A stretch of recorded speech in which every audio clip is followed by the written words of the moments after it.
Hello दोस्तों, आज हम बात करने वाले हैं दुनिया के सबसे महान और प्राचीन विश्वविद्यालयों में से एक नालंदा विश्वविद्यालय की। क्या आप जानते हैं कि यह सिर्फ एक शिक्षा केंद्र नहीं था, बल्कि एक ऐसा स्थान था जिसने विज्ञान, गणित, चिकित्सा और दर्शन को नई ऊंचाइयां दी। नालंदा की इमारतें अब खंडहर में तब्दील हो चुकी हैं। इतिहास के इस महान विहार ने 14वीं सदी के शुरुआत में ही काम करना बंद कर दिया था, लेकिन इसकी विरासत आज भी अध्ययन के विभिन्न क्षेत्रों को आगे बढ़ा रही है। विज्ञान, चिकित्सा, गणित, खगोल शास्त्र, दर्शन शास्त्र, तर्क, व्याकरण, लिपि, पुस्तक संस्कृति, अनुवाद, साहित्य, कला और वास्तुकला के विकास में इस विहार का अहम योगदान रहा है। नालंदा में पहले विहार की स्थापना ईसा पूर्व 3वीं सदी में की गई थी। सम्राट अशोक ने इसकी स्थापना की थी। मौर्य काल के दौरान जब नालंदा विहार बनाया गया तो इसकी योजना एक ऐसे शिक्षण संस्थान के रूप में की गई जहां छात्र रह सके और अपनी पढ़ाई कर सके। यहां इसी व्यवस्था ने नियमित स्वरूप हासिल किया। इसे आजकल की भाषा में रेजिडेंशियल व्यवस्था कहा जाता है। माना जाता है कि यूरोप के कई कॉलेजों और विश्वविद्यालयों के कैंपस की संरचनाओं की प्रेरणा इसी से ली गई थी। इनमें ऑक्सफोर्ड और कैम्ब्रिज यूनिवर्सिटी के चौकोर परिसर शामिल है। ईसा पूर्व 3वीं सदी में एक विहार के रूप में स्थापना के बाद से एक महाविहार के रूप में नालंदा का विकास एक व्यवस्थित योजना के साथ हुआ। इसमें कई मठों, एक विकसित बुनियादी ढांचे, एक 4 दीवारी वाले आवासीय परिसर, कई चौकोर विहार के साथ ही अंतर्राष्ट्रीय छात्रों को ध्यान में रखकर हुआ, जहां धर्मनिरपेक्ष विषय समेत अनेक प्रकार के विषयों को पढ़ाने और इसके लिए उस वक्त के बेहतरीन शिक्षकों की व्यवस्था की गई थी। यह इस बात का उदाहरण है कि कैसे कई सदियों में विश्वविद्यालय का विचार अपने सही अर्थों में विकसित हुआ और मध्य एशिया, यूरोप और बाकी की दुनिया में फैला। नालंदा महाविहार में नागार्जुन, वासुबंधु, संत रक्षिता और कमलशिला जैसे महान विद्वानों ने पुनरावर्ती तर्क प्रणाली को आगे बढ़ाने में अहम योगदान दिया, जिससे मध्ययुगीन वैज्ञानिक पद्धति का विकास हुआ। यह दृष्टिकोण मध्य एशिया और आखिरकार अरब जगत और यूरोप समेत दुनिया के विभिन्न हिस्से तक पहुंचा। भारतीय गणित के पितामह कहे जाने वाले आर्यभट्ट 6वीं शताब्दी में नालंदा महाविहार में सबसे प्रमुख गणितज्ञ थे। उन्होंने मौलिक पुस्तक लिखी, आर्यभट्टीय। वह पहले गणितज्ञ थे जिन्होंने शून्य को एक अंक के रूप में मान्यता दी। इस क्रांतिकारी अवधारणा ने गणनाओं को सरल बनाया और ऐसी अवधारणाओं को जन्म दिया जो आगे चलकर बीजगणित और कैलकुलस के रूप में जानी गई। बाद में आर्यभट्ट के काम को आगे बढ़ाया ब्रह्मगुप्त ने। उन्होंने ब्रह्मफुट सिद्धांत लिखा, जिसका 8वीं शताब्दी में अरबी में अनुवाद हुआ, जो सिद्ध हिंद के रूप में प्रसिद्ध हुआ और जिसने भारतीय संख्याओं, अलजेब्रा, कैलकुलस, एल्गोरिदम और भारतीय खगोल शास्त्र से यूरोप का परिचय करवाया। गणित और खगोल शास्त्र के क्षेत्र में नालंदा का प्रभाव खासकर चीन में बहुत अहम था। 665 से 698 ईस्वी के बीच bureau of astronomy of China के प्रमुख थे गौतम सिद्धार्थ, जिन्होंने उस समय भारतीयों की श्रेष्ठता की अगुवाई की।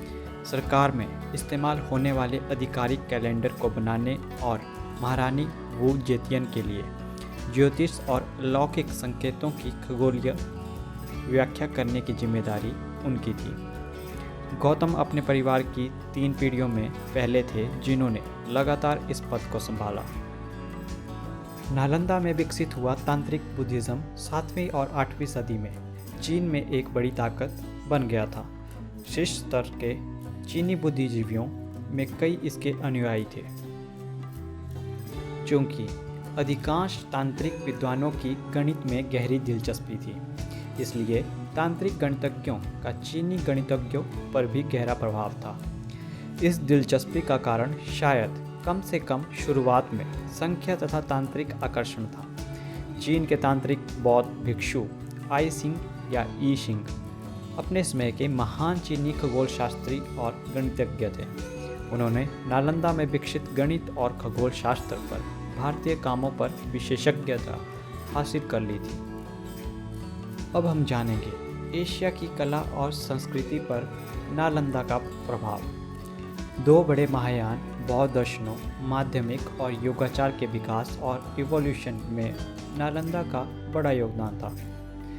महाविहार में सदियों तक योगाचार के साथ लगातार जुड़ाव ने एक विशेष शाखा को जन्म दिया, जिसे वज्रयान या तंत्रयान के नाम से जाना जाता है, जो योगाचार दर्शन के सिद्धांतों पर आधारित है। नालंदा में संत रक्षिता ने माध्यमिक और योगाचार को मिलाकर एक नया दर्शन विकसित किया, जिसे योगाचार माध्यमिक के नाम से जाना जाता है। नालंदा में विकसित दर्शनों को दक्षिण मध्य एशिया, पूर्व एशिया और दक्षिण पूर्व एशिया में फैलाने और इन देशों के लोगों के सांस्कृतिक और धार्मिक स्वरूप को आकार देने में नालंदा महाविहार ने अहम भूमिका निभाई। 5वीं शताब्दी तक नालंदा कला का एक प्रमुख केंद्र बन चुका था। नालंदा में बनाई गई कलाकृतियों में स्थानीय पुट के साथ मथुरा और सारनाथ दोनों की विशेषताएं थीं, जो 8वीं शताब्दी में पालाकाल के दौरान अलग शाखा नालंदा स्कूल ऑफ आर्ट के रूप में विकसित हुई। इसका पूर्वी और दक्षिण पूर्वी देशों की कला पर गहरा प्रभाव था। वज्रयान दर्शन के एक हिस्से के तौर पर तांत्रिक बौद्ध सिद्धांतों के साथ त्रिआयामी मंडल बनाने का विचार नालंदा महाविहार में विकसित हुआ। इस विधि का इस्तेमाल बिहार में केसरिया बौद्ध स्तूपों और जावा में दुनिया के सबसे बड़े बौद्ध स्मारक बोरोबुदुर के निर्माण में किया गया था। नालंदा के आचार्यों ने संस्कृत में रचना कर संस्कृत भाषा को भी समृद्ध किया। इन रचनाओं में दार्शनिक ग्रंथ, शुद्ध और पाणिनि संस्कृति में बौद्ध तर्क और नैतिक व्यवस्था पर रचनाएं और मिश्रित संस्कृत में स्त्रोत, महात्म्य, तंत्र और साधना शामिल है। नालंदा महाविहार में सूत्रों की नकल लिखने और उन्हें विभिन्न भाषाओं में अनुवाद करने की महान परंपरा ने सदियों के दौरान कई देशों की भाषा, साहित्य और संस्कृति को समृद्ध किया। तिब्बत की संस्कृति और भाषा इस परंपरा का जीता जागता प्रमाण है। तिब्बत विद्वान थोनमी संभोटा ने नालंदा महाविहार में पढ़ाई की थी। उन्होंने देवनागरी और कश्मीरी लिपियों के आधार पर तिब्बती भाषा के लिए लिपियां तैयार की थी। नालंदा महाविहार के 84 सिद्धों ने 8वीं से 13वीं शताब्दी के बीच जैन संतों के साथ मिलकर अपभ्रंश कविता के विकास में अहम भूमिका निभाई और दोहा, चौपाई और पदधारी जैसे नए काव्य रूपों में योगदान किया। पांडुलिपि लेखन, रेखाचित्र, संरक्षण और नकल लेखा की कला को विकसित करने में नालंदा ने केंद्रीय भूमिका निभाई। इस तरह नालंदा में पांडुलिपि लेखन, नकल लेखन और संरक्षण की संस्कृति ने दुनिया भर में मौखिक परंपरा से लेखन परंपरा को तेजी से बढ़ावा दिया। दुनिया की पहली प्रकाशित पुस्तक दंडायमन सूत्रा है, जो प्रज्ञापारमिता सूत्र का एक हिस्सा है। इसके बारे में माना जाता है कि इसे नागार्जुन ने नालंदा में लिखा था।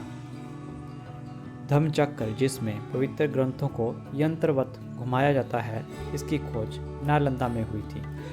नालंदा में चिकित्सा विज्ञान ने पूर्वी एशिया, खासकर चीन की चिकित्सीय परंपरा को गहरे तौर पर प्रभावित किया, जिसमें नालंदा में इस्तेमाल किया जाने वाला आधुनिक नेत्र विज्ञान भी शामिल है, जो तांगचीन तक पहुंचा। चिकित्सा, नेत्र विज्ञान, रसायन विज्ञान और स्वास्थ्य से जुड़े अन्य विज्ञानों ने नालंदा की उत्कृष्टता और सर्वोत्तम परंपराओं को तिब्बत, नेपाल, चीन, कोरिया, जापान, मंगोलिया और दुनिया के कई हिस्सों में अपनाया गया। नालंदा सिर्फ एक विश्वविद्यालय नहीं, बल्कि एक विचारधारा थी, जो ये दर्शाती है कि शिक्षा और ज्ञान ही किसी भी सभ्यता की असली ताकत होती है। हमें अपने गौरवशाली अतीत से प्रेरणा लेनी चाहिए और शिक्षा के महत्व को समझना चाहिए। आज के लिए बस इतना ही। मिलते हैं अगली वीडियो में।